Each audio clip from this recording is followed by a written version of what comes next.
Welcome to the Bumpaholics Podcast. The Bumpaholics Podcast serves our community by providing education on fertility, pregnancy, birth, postpartum, lactation, and parenthood. The overall mission is to support expecting parents so they can be more well-rounded and empowered to make informed parental decisions in their journey through parenthood. Now sit back, listen in, and join us for today's episode of Boob Talk. Welcome to Boob Talk with KCWM's Ministry. Today we're going to talk about breastfeeding through pregnancy. In our society, it's pretty uncommon to breastfeed beyond 1 or 2 years, so there's a lot of questions that surrounds this topic. We are going to discuss several of the misconceptions during this episode and hopefully help you get an idea of what breastfeeding through pregnancy looks like. So I'm Brittany. I have a bachelor's degree in health education. I am a certified doula through Stillbirth Day, and I also volunteer with Keeping Community Women's Ministry, also known as KCWM. And I'm Jamie. I am the director at the director of technology at KC Women's Ministry. I have a bachelor in computer science and associates in science and mathematics, as well as I am a trained doula through DONA. Awesome. Well, thank you for joining us today, Jamie, so we can talk about all of this. So let's talk first about some safety with breastfeeding during pregnancy. You know, some of the misconceptions out there is it's unsafe to breastfeed while you're pregnant. Is that true?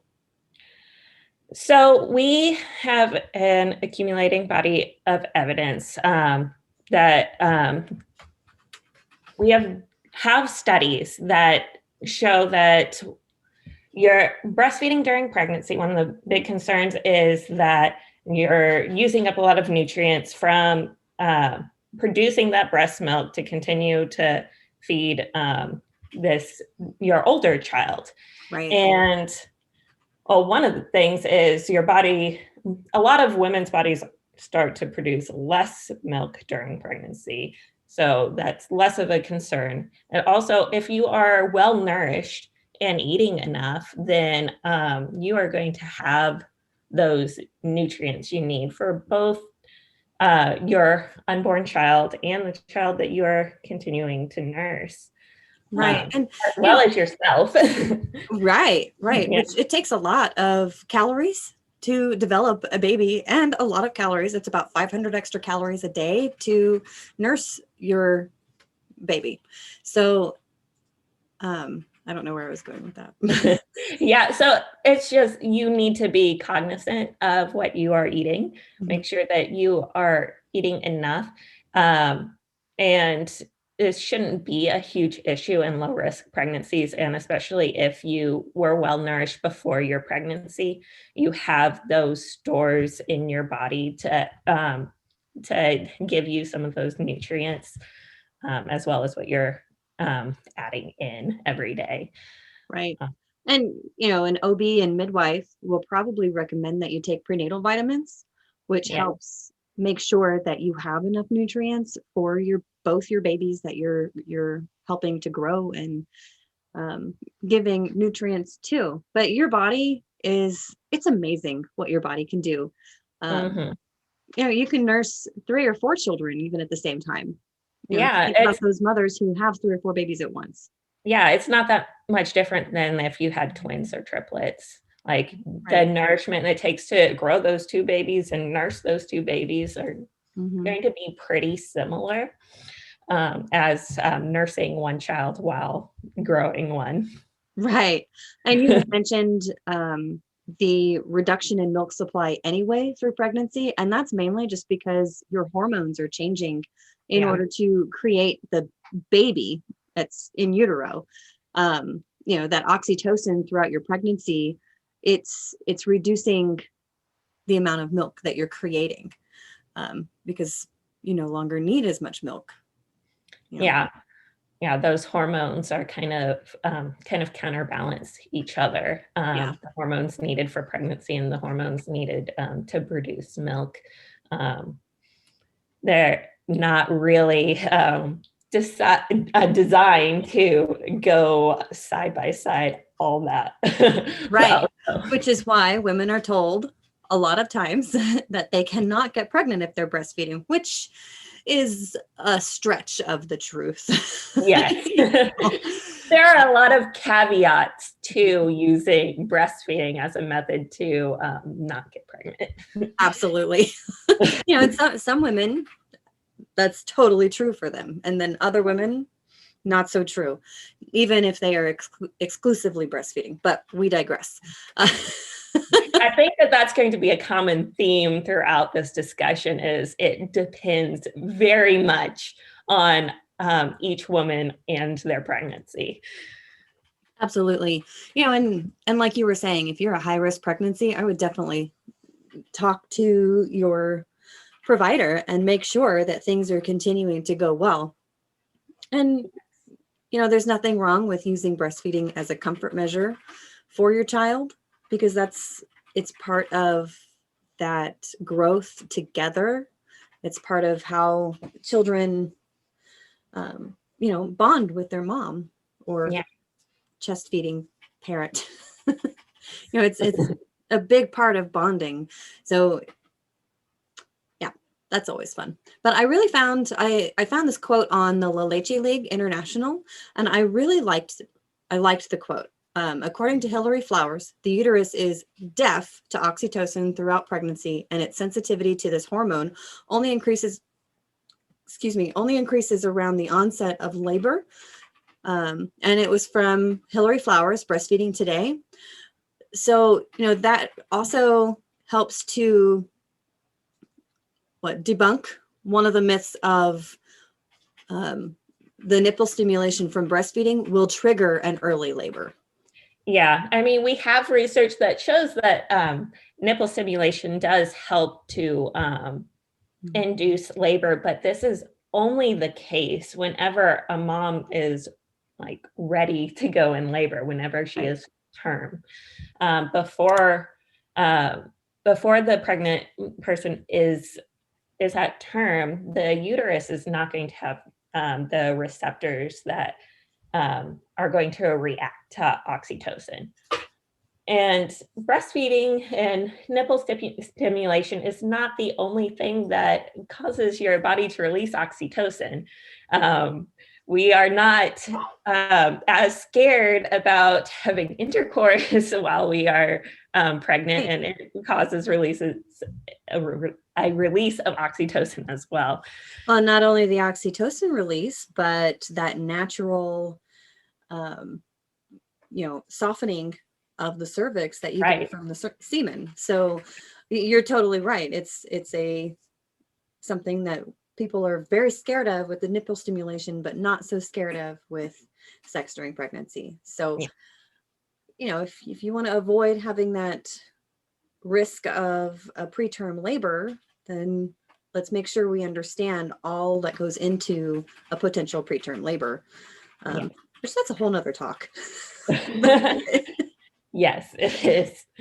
I mean, we have a lot of support from different. We have different quotes that are supporting the safety of nursing during pregnancy, and this is only the stipulation here is all of our research has been done on healthy, low risk, well-nourished mothers to determine the safety of this. It's more murky if you are high risk or if you are malnourished. We don't know as much about how that can affect your pregnancy in those cases. There was one study that was done in the US that found a increased risk of miscarriage if you were exclusively breastfeeding during pregnancy. So that means that the baby had no complementary foods during that time. They did not see that increased risk if the baby was receiving complementary foods. I wonder how old that baby is if they're not receiving outside foods yet. So it would be under 6 months of age, which, That's what I would assume, but yeah. I just wonder if they outline that at all in the study, you know? I am not sure if they identified the ages. Because it's less likely that a woman would become pregnant if she is exclusively breastfeeding and the child is under 6 months of age. So it just makes me curious. Yeah. Yeah. So that the amount of times that happens is not common. Right. Right. And that, like, other things to be aware of that study that was done is it was not a medical study. They took demographic data from the US National Survey of Family Growth, and they did not identify the mother's nutritional status or if the pregnancy was low versus high risk. So it was a very broad look at the risks. Well, and those are really valid questions that we would need answered. Age of the baby, age of the mother or parent, age of, or not necessarily age, but like you said, the nutritional status of the mother and the family. And if it was a low or high risk pregnancy, because as you said, those things really have an effect on what even breastfeeding is like, and then add to that what it does during pregnancy. And Yeah. that study was from 2019, right? Yes. Yeah. I'd like to do another one. Yeah.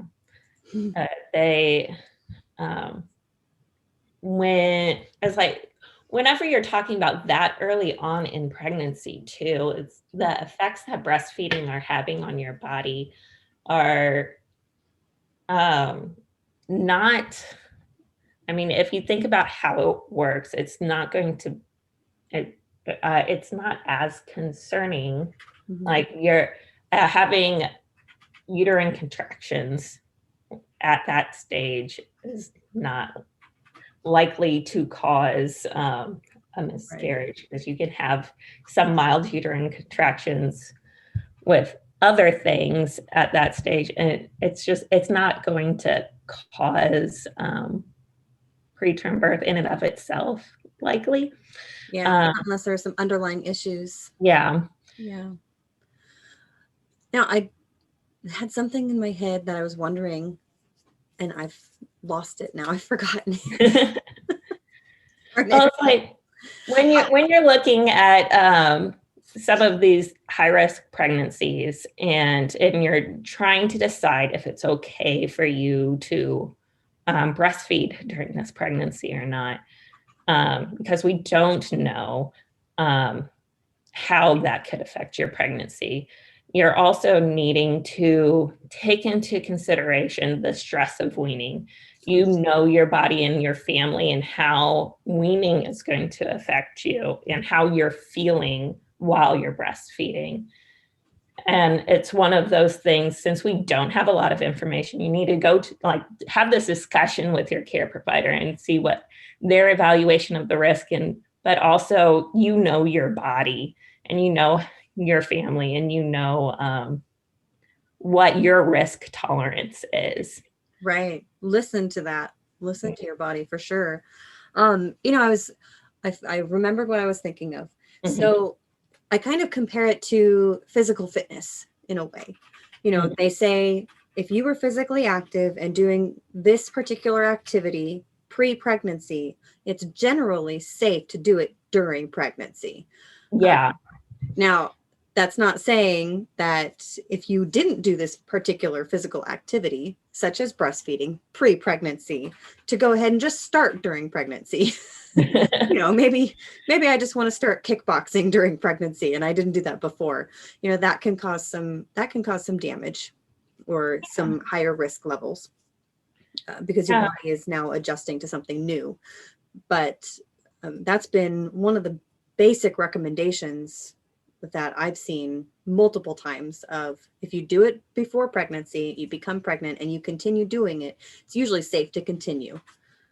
Yeah, one way of thinking that I have seen some care providers provide is that if your body lets you get pregnant while you are breastfeeding, it's likely safe for that pregnancy for you to continue breastfeeding. It's like if those hormones, now we were talking about the conflicting hormones of the progesterone and oxytocin, if they do not prevent the pregnancy from occurring in the first place, then that hormone battle is likely going to continue to allow a healthy pregnancy.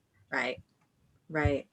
And I would agree with that statement, that sentiment, because like I said, some women, they cannot get pregnant when they're breastfeeding while others can. And then they are able to continue through that breastfeeding journey where some cannot. So, then the question then becomes, okay, I feel like this is a safe choice for me and my family. Should I do it? Is it good for me and my family? Yes. To help make that decision, is it going to cause more stress to continue breastfeeding through my pregnancy, or is it going to cause more stress to wean my child? Or do I even have a choice? Yeah, it's like we hear the recommendations from the World Health Organization that you need to breastfeed for a minimum of 2 years. And if you get pregnant before your oldest is 2 years of age, you can feel that pressure that you have to keep breastfeeding, even if you may not feel like it's really working out, like it's not your breastfeeding relationship has been strained, but you feel like you have to continue breastfeeding. And that's not good. No. The mental health and the relationship, the breastfeeding relationship is important, even more so than some of these other benefits you Absolutely. Well, maintaining that bond with your first child or the older child, or in this case, the youngest child, because your youngest is not born yet, maintaining that relationship with that child, is definitely more important than maintaining your, what's the word? I can't think of the word. And then thinking that you have to continue when you're not happy doing it. I can't think of what the term is that I'm thinking of, but because there are some physical aspects to take into consideration. Your nipples become extremely sensitive when you're pregnant, and it can be quite painful sometimes to continue that breastfeeding journey. If you can grit your teeth and bear it, and that's really what you want to do, then by all means, go for it. I mean, you need to be aware too that your child can sense that stress from you. And they tend, like these young children, they tend to take on your stress when they feel it from you. So you need to consider how that's affecting them emotionally. Well, they take it on and they own it. They think they are the cause of that, of those feelings that you're having, because they're like an animal. Your animal can tell that something's going on, that something's different, and they want to comfort you just as much as your child does. And this is how you guys have comforted each other in the past. So this is what they know. So yeah. And then if you start to look ahead and at like when this baby is born, if you have 2 children who are breastfeeding, are you able to take that on? Is that going to be too much stress in your life? And if you put off weaning until then, is that going to add too much stress? Because it can be very hard to wean the older child once you have the new baby who is nursing right in front of them. Yeah, well, and then you've got fresh milk, you've got a fresh supply, so to speak. Your supply is bolstered again, and that demand of not only the infant, the newborn, but the demand from the older child breastfeeding is going to increase your supply. Your body's going to meet that demand. So, and with all the extra milk that you have, your older child seeing the new baby nursing like a newborn does, they will very likely want to be nursing just as frequently. Potentially, yeah. And then they like touched out. Yes. So it's good to be aware of yourself, and if that's something that you're going to feel good about. Yeah, but there are ways to set boundaries, and making sure that you talk to your child throughout the pregnancy of this is what we're going to expect. Set limits, set those boundaries, and you can set a time. We'll nurse for 5 minutes on this breast this time, and then the next time we'll nurse for 5 minutes on this breast, or we'll nurse for as long as it takes me to sing a song. Yeah. One of my favorites is they're more likely to ask to nurse when you're sitting down. Don't sit down. So that can be hard during pregnancy, but but it's like if you are not sitting down, they're less likely to ask to nurse. And also the saying yes, but later. Yeah, I love that one. Good way. That's always been a go-to for me. And these aren't necessarily steps to entice weaning. They do help with weaning, but this also just helps to give you some time to acclimate to the pregnancy, to acclimate to having a newborn, to teaching those boundaries with the older child, so that when the newborn comes, you don't all of a sudden, you're not just totally overwhelmed and stop cold turkey for that older child, which has some serious emotional effects that you need to be concerned about. But starting that a little earlier through the pregnancy can help with when the newborn comes, because it's not something that you're doing just because there's a new baby here, just because there's someone else taking up your time and your attention, because newborns need time and attention. It's something that it's already in place. The older child already understands and knows how that works. May not fully understand. I mean, come on, we're talking about a probably under 2-year-old, maybe 2-year-old child, but they understand to their abilities. Yeah. But they can understand more than we sometimes give them credit for at that age. Definitely. It's more of not creating a huge drastic change in their life all at once, because you've got a newborn who is already a big, huge change for them.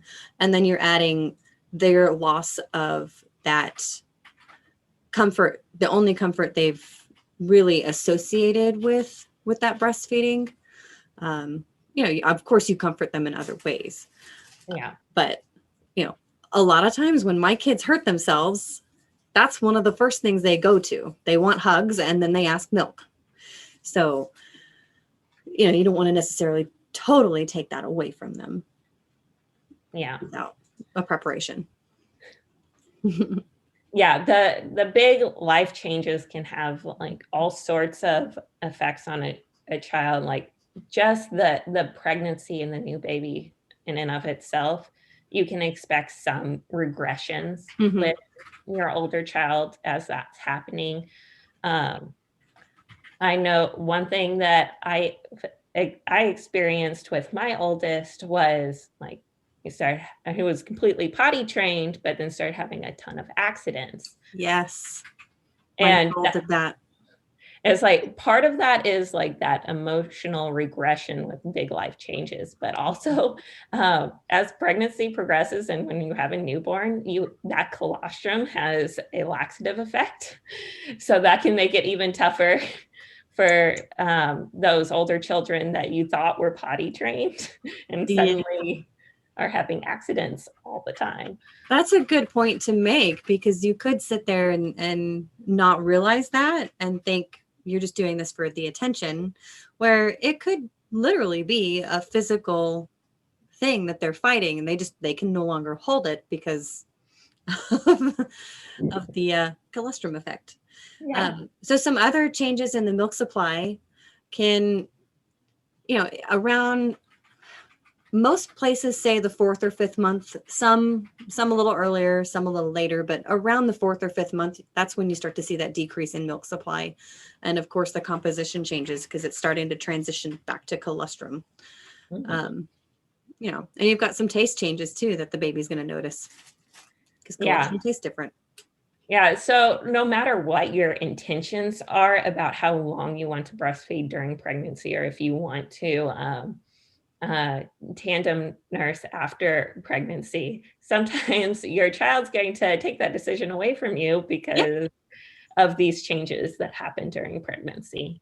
It's like the taste changes, they don't always like it. It tastes weird, mommy. Yeah. This doesn't taste like milk anymore. Not that they actually say that. They might say it tastes weird. Yeah. But yeah, so that leads us into some of our personal experiences. I'd love to hear some more about your experience with tandem nursing. I didn't get to tandem nurse, not for lack of wanting to or trying to, because I'm one of those who I just stop producing milk when I'm pregnant. So yeah, I was like, I actually stopped producing milk for a few months during my pregnancy. So it was like I still produced a decent amount of milk during my first trimester. It was the second trimester I really seemed to dry up. I wasn't able to hand express anything. But my oldest child did not complain. We just dry nursed through it, which is not an entirely pleasant feeling. I like recognize that if I was dehydrated or like hadn't eaten enough that day, it would bother me more. I would have more of that cringy aversion feeling in those cases. So I made sure to really make sure I was hydrating myself. And I set those boundaries we were talking about earlier, where I would have him wait until certain times to nurse. So we were cutting down on the number of nursing sessions we were having. Yeah. So maybe first thing in the morning, at nap time, and at bedtime, maybe, or. Yeah. I tried to minimize the amount that we were nursing during the evening times. I was working, so I didn't see him during the day for him to nurse during the week. So one of the things that we had been doing before I got pregnant is I would nurse him at daycare before we left. And then we'd get home and we would nurse. And so I cut out the nursing session that we did before we left daycare and only nurse once we got home. And then we would not nurse again until it was bedtime. Yeah. So then were you able to continue with the tandem nursing after your pregnancy? Yeah. So after baby number 2 was born, I tandem nursed them for about 2.5 years before finally weaning my oldest at 5.5 years old. I told him no like 3 times, and then he was okay with it. goes to show how easy it is if you wait long enough. Yeah, if you wait long enough, they won't come back and ask. Yes. Yeah. Yeah. So, yeah, we were, even though like we were still nursing like pretty frequently when baby number 2 was born. So it was at least 4 times a day, still most of the time, especially as the colostrum came in, that cringy feeling sort of faded, because I wasn't dry anymore. But still, with breastfeeding that regularly every day, we went past our due date, and by 5 days, which was even longer of a pregnancy than my first one. So it goes one example of how breastfeeding is not solely a cause for early labor. Oh, that's awesome. And I bet at 40 weeks, you're like, okay, I'm ready. Yes. I went to work at 40 weeks in one day and had someone ask me if when I was due, and I said yesterday, and like eyes bugged out of his head. I remember with each of my pregnancies, toward the end, everyone was, you look like you're about to pop. When are you due? Haven't you had that baby yet? I'm like, none of your business. But it's funny. It's funny with the first one. I felt it was funnier with the first one, more easy to manage. But with each subsequent pregnancy, it's like, okay, I'm done with your comments. But again, I digress. So how was nursing during pregnancy for you? Oh, it was like nails on a chalkboard once I hit about 4 months with my first. Actually, even I didn't let it get quite to nails on a chalkboard level with my second, but so with my first pregnancy, let's see, I want to say I got to about 3 months. My nipples were just super sensitive, and my milk was already starting to dry up around 3 months. Once I got to about 4 months, I couldn't keep going. She wasn't getting any milk from what I could tell. She didn't say anything. She was 2. But it was, I just had this whole feeling of the nails on the chalkboard, and I almost had this reflex of when she would latch on, just wanting to throw her off. And the first time I felt that feeling, it was, oh my gosh, what is wrong with me? I'm terrible. And then, I felt it again, and I was like, okay, maybe that just is the sign that we're done. I can't do it anymore. Yeah. And she didn't ask again either. She was fine with not continuing. Because we would nurse first thing in the morning, and then we would nurse when she'd get back from daycare. So when I'd get off work, and then we'd nurse before bed. And it slowly came to be, we wouldn't nurse after daycare. So we just nurse first thing in the morning and then right at bed. And then, it was just before bedtime that we would nurse. And it was there was just one night that I remember clear as day where, I had that feeling of wanting to literally throw her off my lap, like just get off of me type of thing. And I was like, we can't keep doing this if I have such a strong feeling against it. And that's coming from someone who I love breastfeeding. I love that relationship that I have with my babies as I breastfeed. So it was a very strong reaction for me to have. And I was pretty heartbroken. I really wanted a tandem nurse. I wanted to have that relationship with me and both of my children. So I grieved it a little bit. I did. I grieved that loss. It wasn't quite as strong of a reaction through my second pregnancy, through my third pregnancy with my second child. But as soon as that milk started to dry up, once we hit about 3 months and I started to feel that nipple pain, I'm like, all right, we're pretty much done here. Yeah. She had already reduced quite a bit because I was home with her all day, every day. I work out of the house. So we'd reduced quite a bit already. And I don't know, she just stopped asking. So I think she wasn't getting any milk.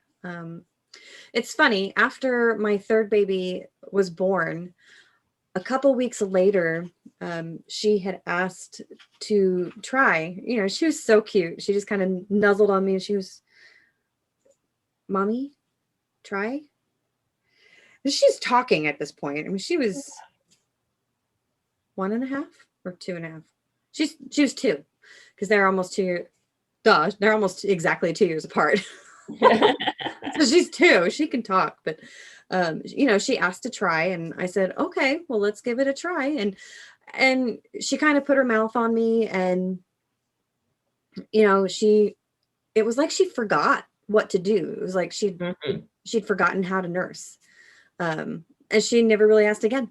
So I said, "Okay." You know, she didn't suck or anything. She was trying. She just couldn't figure it out. Yeah.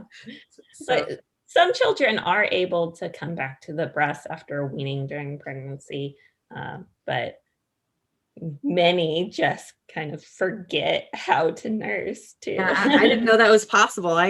Until we experienced it. I didn't know they could just forget how to nurse after, you know, doing it for as long as they do, and in order to live and survive.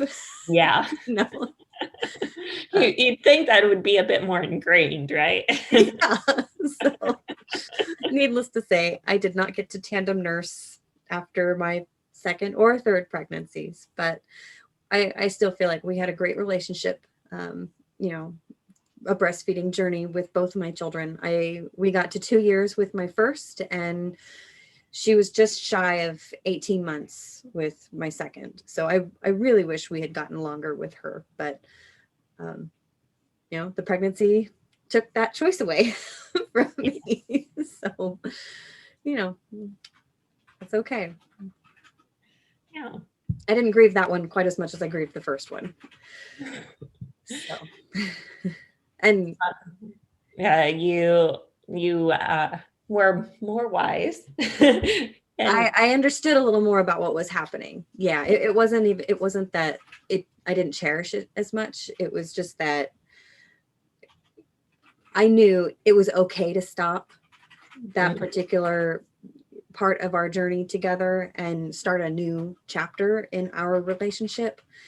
You know, and I was just more okay with it. You know, I saw the signs. I didn't force it. You know, I made peace with it earlier on, I think, than I did with my first. still a very gentle and gradual transition. Yeah. Makes me worried for how I'm going to wean my third, because we're not pregnant. We'll keep going for at least 2 years, but I don't know. We'll see. We'll see. I don't know that I want to go to 5. I commend you, but but definitely 2. So we got another 6 months to go at least. But yeah. So I would love to hear questions from the audience. You know, what kind of questions do you have about breastfeeding during pregnancy? Did we answer all the questions? Do you have more questions? What's tandem nursing like? You know, should we do a talk that's longer about the tandem aspect after pregnancy? You know, what's that like with 2 babies? I don't know. So, well, thank you everyone for joining us.